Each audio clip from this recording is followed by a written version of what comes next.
Who was Beau Brummell? No student of British literature, history, politics, sociology, culture, fashion, and many other subjects can afford not to know the answer. Put very briefly, Brummell was the ultimate dandy, and that precisely is the title of Ian Kelly's book on Brummell. Ian Kelly's gripping biography of Brummell, Beau Brummell, the ultimate dandy. Brummell was the dandy of dandies, and a dandy, as you may know, is a person excessively interested in his own appearance, a person who pays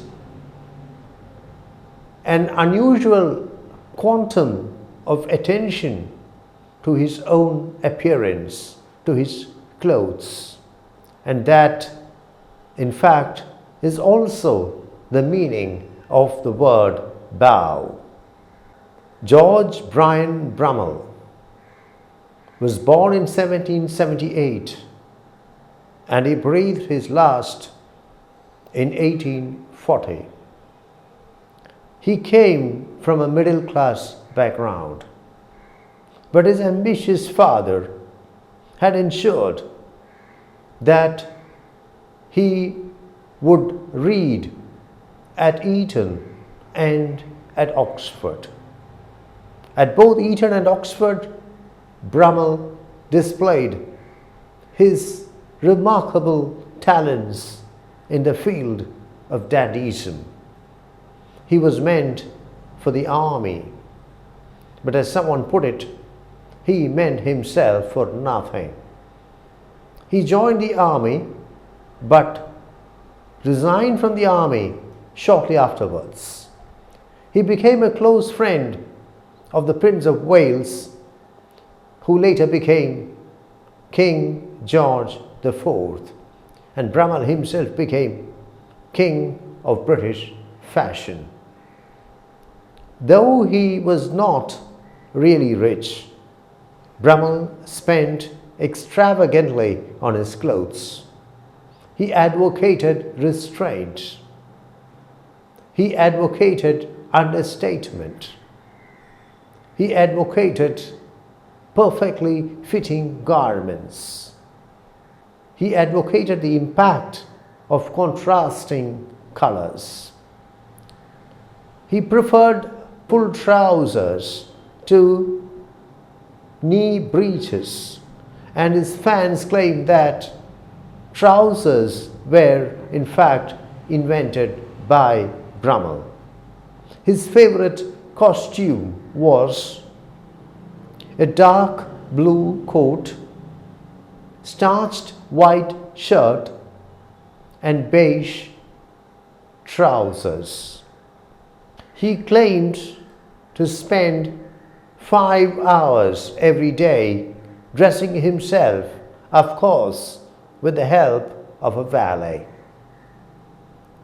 He became the absolute dictator of London fashion, and he was a dictator whose word was law.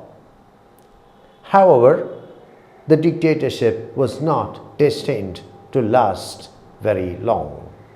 Before discussing Brummell's downfall, tragic downfall, I would like to point out that both at Eton and at Oxford, Brummell was, without much of an effort, a passably good student and a passably good cricketer.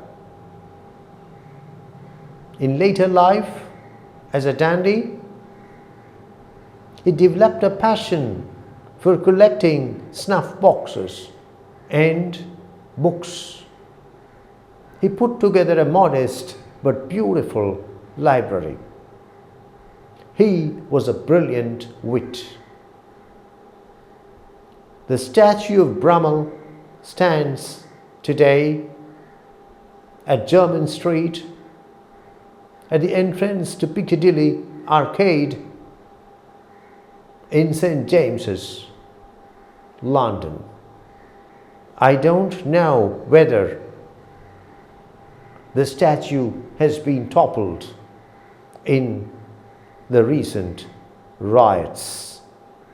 Brummell quarrelled violently with the Prince of Wales. He developed a gambling addiction. He ran heavily into debt. By 1816, the situation was becoming desperate. One night in 1816, Brummell fled to Calais in France to escape his creditors. In France, the life of Brummell experienced further downward spirals, and Brummell passed away in a lunatic asylum for paupers in 1840. I first met Beau Brummell. I first came across Beau Brummell as a schoolboy in one of the novels of Georgette Hare. I think the title of the novel is Regency Buck, and Brummell is a minor character in Georgette Hare's Regency Buck.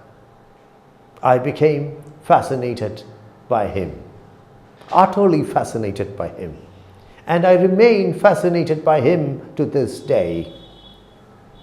I understand that I am in good company because down the ages, Beau Brummell, the ultimate dandy, the dandy of dandies, has managed to fascinate so many others as well. And these include Lord Byron and Virginia Woolf. Thank you.